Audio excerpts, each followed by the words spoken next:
Now, I'm going to be honest with you. I'm not going to hold back my opinions about this game, and I'm also not going to hold back any spoilers. So, if you have not played this game and are a die-hard Pokemon fan, please take the time to go through Scarlet and Violet and play it for yourself. But if you have not played it yet and you're kind of sort of interested in it, I would just spend this time watching this video to get the full recap, because you'll learn more about this than wasting your time playing the actual game. I don't think this is a game that you have to play in the slightest. And honestly, you're probably better off just going on the internet, looking it up, and forming your own opinions with that. And save yourself $90 in the process. So, this is truly your final warning if you're not ready to actually talk and hear about the truth of Scarlet and Violet. Do I think Scarlet and Violet are good games? I have concept of Scarlet and Violet being good games. Oh, brother, this guy's There's going to be a lot of plot holes that I'll be going over in this video here, as well as problems that I have within the game. And we'll see whether or not this video itself will be enough for me to get out that little bit of anger that I feel inside for wasting $180 on these games. So, let's start off with the texture blending in the game, because that completely takes your immersion out of everything.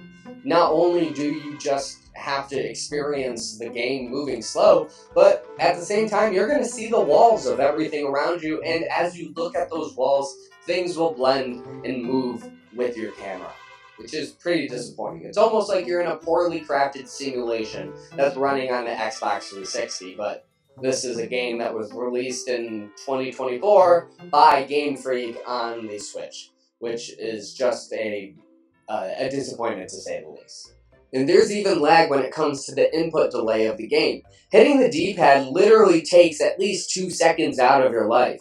Even Point Crow's video where he shows how much time is lost to lag is just a testament of how much you actually are kind of wasting time playing this game because you're just waiting for it to load, and for this to be a large release from one of the largest companies in the world is pathetic. The world itself would be absolutely beautiful if you allowed the developers to actually develop the game. I love the concept of Scarlet and Violet in itself. While it is a little barren and lifeless compared to some other generations, just because you are in such a large open world, Scarlet and Violet is would have been an experience unlike no other Pokemon game before. And honestly, I would have thought they would have figured out the problems of walls within video games since we've gotten pretty far past the Xbox 360. But nevertheless, within the gaming industry, this has become a constant problem that seemingly doesn't have an end yet. This is a vast improvement on the generation before, and even though in that generation it felt like you were basically walking through a stage play, and this is almost like you're able to look into the stage play and do something, compared to previous generations, it just doesn't feel as cozy, as comfortable as what we've had in the past in the worlds that we've been surrounding and catching Pokemon and battling in. But still, when we consider Scarlet and Violet compared to all of the games that came before it, it's still kind of mediocre at best, but not pitiful like the last generation was. The base campaign honestly does feel complete but slapped together because there's just so much content scattered throughout the world, but none of it truly feels cohesive. So finally, a game without the gym circuit and the typical evil team beat 'em up type beat stuff that you always do and find in your typical Pokemon games, if we're not talking about Sun and Moon. It does feel a little refreshing in this scenario in the world that they created. It just doesn't feel perfectly balanced as it could have been. All of these little aspects were thrown together to create the larger game, but it doesn't feel like all of them were put in tandem to make the experience better. It was more of hitting buttons or checking things off a checklist, which does put more content in the game, which is something I am excited about. It just doesn't feel as fluid and as cohesive as the previous generations have. And in some aspects, I truly feel like Scarlet and Violet is the game that developers of Pokemon truly were wanting to create all along. But due to crunch, deadlines, merchandise releasing, these things had to be pushed out in an unfinished state, which made the game experience a little sour in your mouth. I honestly didn't really care much about the school aspect of the game, and I never really fully got connected to an individual character within the story. Now, there were characters I liked, I just never fully became attached to them. And when you finish the main story of the game, you are just a kind of a student forever. Like with at least Arceus, you could have at least gone through and completed the original Pokédex. There were small little increment details that you had to find out about each Pokemon to fill out that dex, so that in the future, that later on people who were looking at the Pokédex would be able to know more about the Pokemon. In this game, you can travel around the world, but you're just a student, and a student that can do everything that an adult can do, which is perplexing. But what is that anything different from any other Pokemon game that has come before? See, one major problem that I have with the game is the Path of Legends. Not the fact that you had to go through and beat all the Titans to get the Herba Mystica. That was kind of fun. I did enjoy beating those large, silly little Pokemon that were considered the Titans. That's not my problem with this. The problem that I truly have after playing the entire game is what you spend the entire campaign doing to just have it ripped out of your hands later on. You spend the entire campaign making sure that you're getting these Herba Mystica to heal your Miraidon, and then Arven's Pokemon that I can't remember the name of because it's too hard to pronounce and it's kind of stupid looking. My problem is that within all this time, you spend it to get the Herba Mystica to heal your Pokemon. So why the fuck does Arven decide to battle with that same Pokemon that he spent all of his time healing up? Doesn't he know he's gonna get crushed by these big guns? Doesn't Arven know that his Pokemon are gonna go in the grave once he puts it out on the field of mine? So why the heck would he spend his time healing his Pokemon and then killing them? Again and again and again, with battle after battle after battle. It just doesn't make sense. It does not make sense.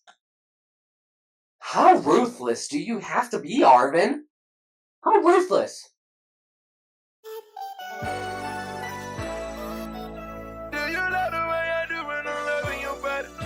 His Pokemon literally couldn't even open his eyes for the longest time, and now you're just gonna send him out into battle because you spent the time to heal him up? This is your buddy, man! I understand that, like, Pokemon are meant to fight, but, like, if you're gonna spend how much time we spent on the Path of Legends just to heal a Pokemon, you might as well keep them a little bit safe. Now, back onto the Path of Legends. One thing I'd like to know is that the legendary beasts that you're traveling with genuinely have really cool personalities, and it makes me kind of excited. And it shows that there is a lot of care that was put into this game. When you're talking about just Miraidon and Koraidon's character movements, they're both different and react in their own ways to you interacting and riding on. And being your ride Pokemon the entire game, it truly just kind of makes sense when you see all of its movement and then it's your buddy to spend all of this time. So, can someone please tell me why the hell we decided to actually put wheels on Koraidon? Now, I understand. We got my boy Miraidon right behind me here. He's rolling around on his wheels. Makes sense. He's basically a vehicle. Now, Koraidon uses his arms to move around the entire overworld. So can you tell me why he is still designed with the same wheels that Miraidon is? I don't think these are the same Pokemon. They come from two completely different realms. Why would they have this correlation? he doesn't even use it traversing the overworld. So I just don't really see the design aspect of that to make sense to the Pokemon itself. I understand being almost like a replication of Miraidon, but Zekrom and Reshiram are not replications of each other. They're yin and yang, but they're different. The same with Miraidon and Koraidon. They come from two completely different times in the Pokemon world. So why would they have this weird correlation to each other when one literally doesn't use it at all? The wing transformation is absolutely beautiful. The wrapped up tail looks fantastic. So can you tell me why the hell we have to put disgusting tires on one of the coolest Pokemon from this generation? I love Koraidon's personality a little bit more, so maybe that's just the reason why I'm a little peeved by the fact that they make his design just a little bit silly compared to what it could have. Honestly, fire that guy who made that decision. And as another note, it truly feels like the difference of you having a beast by your side next to, or having a cool transformer by your side when you're with both of these mods. There's one with incredible personality, because he's a living, breathing creature, and then one that does respond to you, but is a robot at the end of the day. And they truly replicate those things, which also brings just a tiny little smile to my face. And honestly, my biggest problem of the game is that the gameplay actually runs like ass. Now, it's not that the game plays like ass, it doesn't at all. It just runs like ass. There's a difference. The actual speed of the game runs like ass. The actual visuals of the game run like ass. But you know what doesn't run like ass? The actual fucking feeling of playing the game, which is so goddamn fluid that I just get so excited about. It literally feels like you're living and breathing in this open world where you can take your Pokemon and do whatever you want. Except for the fact that you're reminded you're a student and yada yada yada. Now, before we get on from talking about the interesting section of the game we call Kitakami, there is something that I do have to complain about, which is Ogre Ousting. Ogre Ousting is the most boring game I have played in any game beforehand. I mean, there are some mini games in Mario Party 1 and 2 that just absolutely infuriate me, but they don't do it nearly as bad as this game did. It is so annoying to play, it is boring, and if you actually want to get something out of the game, you have to have 4 friends who are all playing the game with online connectivity and the DLC just to play a simple mini game to get better rewards, which is that's how it makes me feel. I even enjoyed some of the small mini games that came before gym challenges. Way more than what I enjoyed when it came to Ogre Ousting, which is honestly just sad disappointment, to say the least. Now let's get into my favorite aspect of this game, and actually what kind of turned my mind around when it came to my opinion on the game itself. And my first note about Kitakami was how disgusting the mountain actually looks up close. And when I'm trying to record this video here, I'm just trying to have my guys hang out with me at their picnics. And you can see how washed out the image looks behind me. It doesn't even look that much better when you're looking at with your bare eye into the screen itself. So, I'm honestly doing you a little bit of a pleasure by giving you a really horrible aspect to look at this game and my dudes hanging out there. This is a pretty true testament of how the overall graphical look of the entire game kind of looks. When you look at what we have here, it's slop. It's almost like you're staring at the sun for like 3 whole minutes straight, and then you just have to go through the rest of the day with that same like blurred vision that you get from staring at the sun. It never goes away. That's what it looks like looking at the mountain of Kitakami and just generally running around it. And this is honestly the spot that I noticed most of the texture blending just not working properly at all when I was talking about it earlier.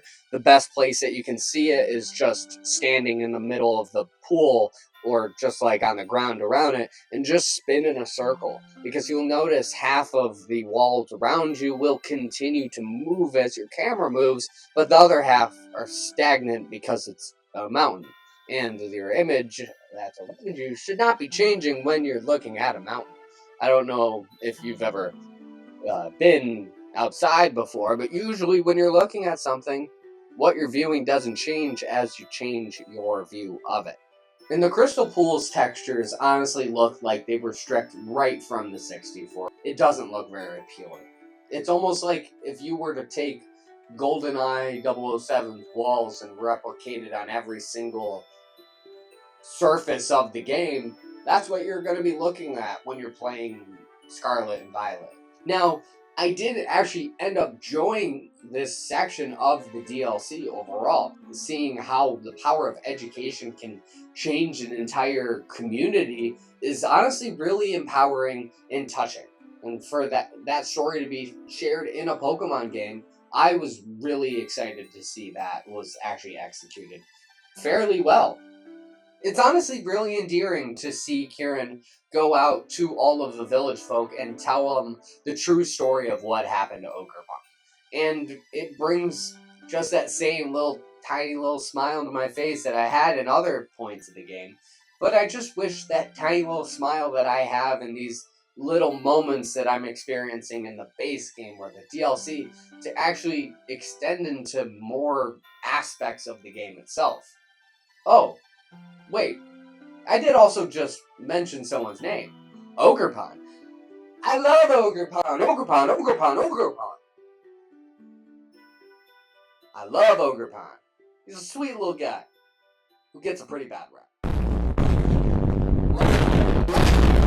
And another large missed opportunity at the greatness that this game could have truly had has to really come down to the voice acting, kind of going back to the silent movie I was talking about before.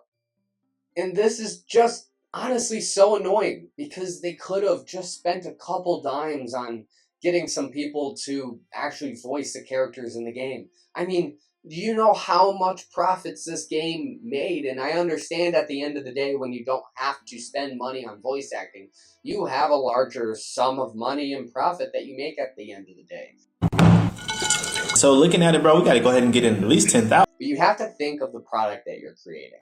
And if the product you're creating is subpar without these things, why are you even putting it out in the first place? And you honestly do considerably make probably a larger amount of profit by not including voice acting. But you're taking an aspect of the game that could have flourished and made the end product feel so immersive, but yet you've just stripped the game of something that could have been amazing. And honestly, when we're looking at the overall game, they skipped out on some massive aspects that could have made this game fantastic.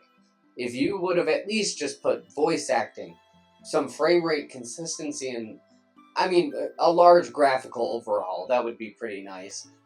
And or kind of mandatory when we're talking about the power that this game has. That all those things, if you actually put it in the game, would make the price tag that you put the game for be actually worth it. But for what we're getting, it's not. The AI twist at the end of the game just kind of feels like a big old cop-out nothing burger. You are literally just not getting anything at the end of the day. I just kind of feel slightly bad for Arvin, because he was kind of blue-balled on having parents his entire life.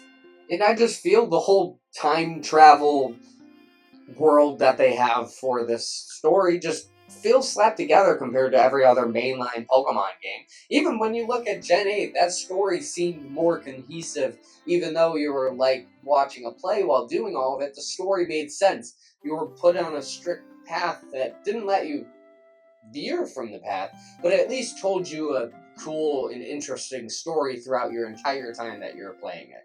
When it comes to Scarlet and Violet, sadly don't get that. They could have at least cobbled together some footage of what happened right before the actual accident happened, way back when the parent actually went missing, so that Arvin had a little bit of context to his parents passing, as well as giving the character a little bit of a care to what's going on.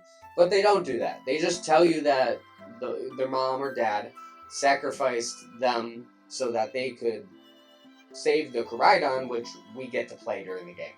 Which is cool, except for the fact that it just feels like some cop-out that doesn't truly give anything to the character at the end of the day. Especially to Arvin, the child of this parent. And in the end battle, when you're in that giant terrestrialization room, well, cool that you're in a giant, I guess, diamond prism type thing that's surrounding you. It doesn't feel natural. It just feels like, oh, you have to have some big battle at the end of the game. Because every single Pokemon game ends in some large, big battle, but why is there a point to it? Why would the system itself have to fight off the people that were in it? Because isn't the whole purpose to have people in the terrestrialization thing? None of it just makes sense. And it just feels so cobbled together and uncomfortable that I had to make a video about it. Like, I couldn't stay silent. And then once you get to the actual credits of the game, once you have to deal with the slap that came before it, you are met with the beautiful names of all of the thousands of people who spent time and energy creating and crafting this game. And then you also pair that with some weird song created by Ed Sheeran. Who decided to put Ed Sheeran in the end credits of the Pokemon game? Why? Why is this happening? It honestly doesn't match. And I know that they had to spend so much money to get Ed Sheeran to make a song for the end credit of this game. They could have at least just cheaped out and grabbed some random person off of Spotify to create some little jingle for them, so that they could have some little melody to go along with the end credits, and spend that little bit of extra money that they had to spend on Ed Sheeran into the voice acting, the graphical design of the game, or at least just the frickin' frame rate. They could have done something with it, but instead they decided to spend a large amount of the budget on the song and the end credits, which tells you kind of how misguided the people who are actually creating and making the final decisions on the game are.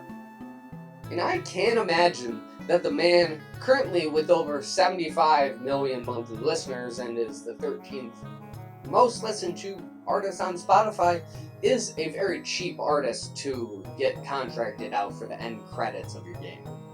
You can draw emotion from the player by just taking that little bit of time and making sure that the game is just rehashing some of the same old songs that you heard in maybe a more atmospheric or a more melodic version, so that you can just feel like, I just went on a journey, and these people that created this journey, they were all listening to these same type of tunes while creating this world. They were all a part of this type of sound when they're creating the game itself. Now, I would like to spend a little bit of time to talk about the online aspect of this game, because it's a pretty integral part to the overall experience of playing Scarlet and Violet. While nothing will be better than the PSS system that was created in X and Y, there is honestly not a horrible UI that was put into Scarlet and Violet. Everything looks beautiful, but there is a considerable amount of lag when we're talking about just going through the menus of the game, especially the Terror Raid menus. Man, are those a slug to get through. The design of everything is fine, but it is just sad compared to the pizzazz of other UIs that we have experienced in the past. So, this isn't the worst aspect of the game, but it also isn't truly a highlight item. The design of everything is honestly fine. It is missing a little bit of the pizzazz that other UIs have had in the past, but it gets the job done and it doesn't look too bad while doing it. So, this isn't the worst aspect of the game, but it also isn't truly a highlight item.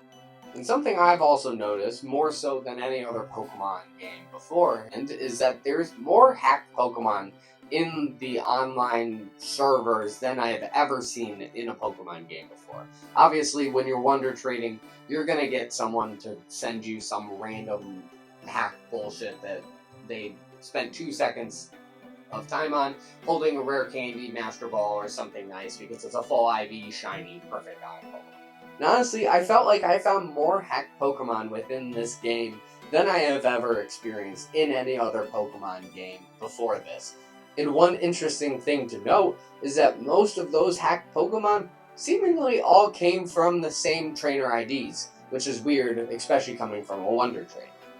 Now, you would think that Nintendo would have some sort of moderation on that, and either they do and they just forgot to turn it on, or they just never spent a little bit of extra time to make sure that if you notice that someone was consistently sending perfect odds, shiny, with holding a really expensive item, that maybe they didn't get that legitimately.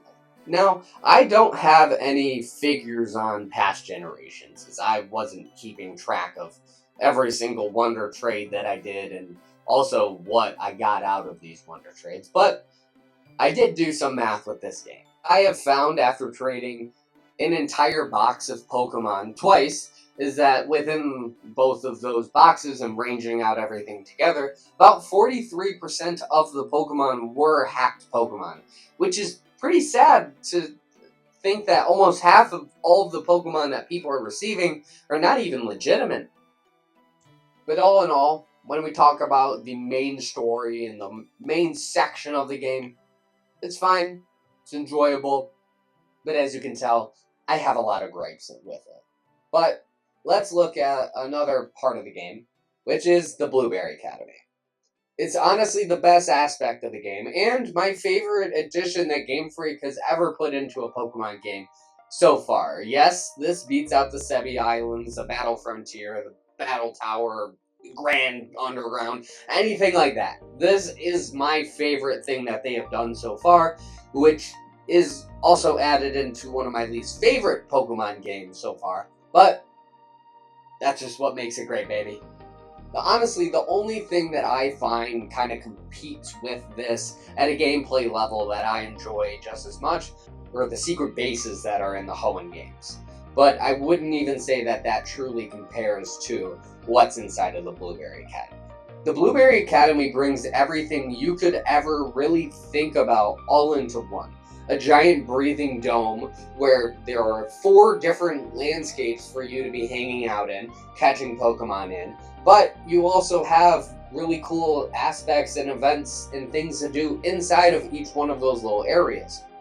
The gym challenge where you battle the Pokemon with only Pokemon that you found in the Blueberry Academy was honestly kind of challenging and made me kind of think about the way that I was going to prepare for a battle, which isn't something I thought about since, I don't know, a hot minute ago playing the early DS games. Like, I haven't actually spent the time to think about needing to craft a team to beat a battle until I actually had to go through and create a decent team out of the Pokemon that were available for you in the Blueberry Academy. And it also just makes you think about how to gain an advantage when you have a disadvantage. Knowing, even when you're able to beat the individual Pokemon, sometimes you're not able to beat the entire gym challenge, and seeing where those little imperfections are, at least for me, made the game seem more interesting, seem more intriguing, and a little bit more challenging, which is something I'm kind of looking for in a Pokemon game itself. And though there are extremely tedious challenges to be able to get Blueberry points to do what you want to do inside of your own academy, there are a lot of things that you can individually do within the academy that just makes me excited. You can catch starters, you can go on legendary hunts, and there's just a lot of things for you to unlock when it comes to battling other Pokemon or trading with other, I guess, gym leaders to get Pokemon. There's a lot of things to unlock in the Blueberry Academy, which makes it really fun. And there's the item printer, which the item printer is just something that should have been put into every single Pokemon game since the beginning. Now, it is still laggy, and I do have gripes with a lot of the same aspects that were a part of the previous parts that were a part of this DLC in the Blueberry Academy. It's just that there's so much that is fully idealized within the Blueberry Academy that just kind of makes me want to forgive it. I know that sounds like I'm being gaslit by the Pokemon Company to enjoy what is actually going on here, but I enjoy Pokemon in general. And when you take all of these fun little aspects and put it in a small area that is able to just do everything all at once, it makes it an enjoyable experience for myself, and I'm assuming every other Pokemon player is having a pretty grandiose time in the Blueberry Academy, with that being said. And I think it's honestly kind of despicable that it is only in the DLC. But this is something that they decided to put on later in the game. Maybe it just wasn't finished when the original game came out. I don't know what happened in the development. The only thing that I know is that it just feels fluid to fly on my Mon and be able to catch anything inside of this giant terrestrialization dome. It just feels fully conceptualized. Even to the point where you look at that little tiny thing at the top of the dome where everything's kind of being reflected off of, and once you get the flying ability, a thought might pop into your mind, hey, I wonder if I can fly to that high up in the game and actually be able to do, like, go on top of that dome, which I imagine there was going to be some sort of world barrier to stop me to be able to get to that point, but there were actually rare items at the top that rewarded me for going outside the box. And those things bring that little bit of smile to my face, and we all know at the end of the day, that's truly what matters. And when looking at the overall post game of this, the Ace Academy tournament is fun and difficult. And once the DLC came out and it got updated again, it became even more difficult, which is something that gets me excited because they're taking a little bit of extra time to make the game challenging, which isn't something that Pokemon is spending a lot of time doing recently. I don't know if you guys have noticed. And honestly, I love all of the other things that you can do at the Academy itself. Whether it's inviting other gym leaders or just other companions that you made along the way, you're all able to bring them all into your little personal clubhouse, which is fun. And like I mentioned before, the item printer is here, which is like one of the most rewarding aspects of the game to allow you just to continually keep playing and playing and playing and get those small rare items that aren't easily accessible. You're able to get those Pokeballs that aren't able to be grabbed wherever. You're able to get rare items, and those things get me truly happy at the end of the day because it feels like the company that is fully creating everything is sprinkling in that little bit of love for the players, giving those little bit of extra things that haven't been thought about within the last, 5 years when we're talking about the Pokemon games. And there's just so much to collect within the world, not even just in Area Zero, but in the overworld as well. There's countless different Pokemon for you to catch, not just including the base part of like the main Pokedex, but the large amount of legendaries that you can collect too are really cool and fun. And honestly, there's just so many Pokemon to catch within the overworld and Area Zero once you beat Blueberry Academy that it just makes it feel like this is that full completionist game that I have been looking for quite some time. Probably since Omega Ruby and Alpha Sapphire. Now, there are still major lag spikes that kind of take away from that experience, but all of these little aspects that put together in the Blueberry Academy actually kind of changes my opinion on the overall game, and it makes me feel kind of conflicted on the inside. Which, they spent all of this extra time to add these little bit of fun aspects into the game when it came to the Blueberry Academy, but in all, they still didn't even add sorting tools into the main functions of the boxes in the game, which links you kind of into the paid service of Pokemon Home and using that to move around your Pokemon, which just shows how much of a money grab the company is, but also proves that they kind of have a little bit of foresight of what they're doing, and there are some reasons for what they're doing.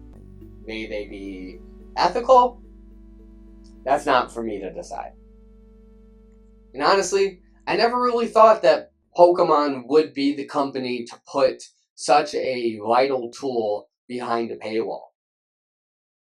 Originally, when I was speaking before, I was going to say a 6 out of 10, but I cut myself off. And that's because I didn't think that the game really had that little bit of extra to make it above a halfway mark. They get everything done, but in the same ways that Scarlet and Violet are spectacular, they also have that many downfalls. And it truly makes the experience of playing the game mid. Sorry to say it. Now, would I have never played this game at all? I probably wouldn't say that, but I definitely find it was enjoyable for the most part. So, if you're looking to pick up some Pokemon game to play, I'd probably pick up Legends Arceus. So, after ripping on Scarlet and Violet for this long, I kind of find them mediocre at best. There are aspects of the game that get me just so jazzed and excited, like Ogerpon and the Blueberry Academy, and just the UI of the online service. Like, all of those little things get me excited, but there's also just so many nagging problems that I have with the game that just make me conflicted at every single toss and turn. And in all honesty, I just kind of want to give the game a 5 out of 10. And that's really all I have for you guys here. So if you have just as many gripes, or at least would like to chat about the things that I talked about, put it into the comments below and subscribe to the channel. I'll see you guys around. Peace. Bye bye.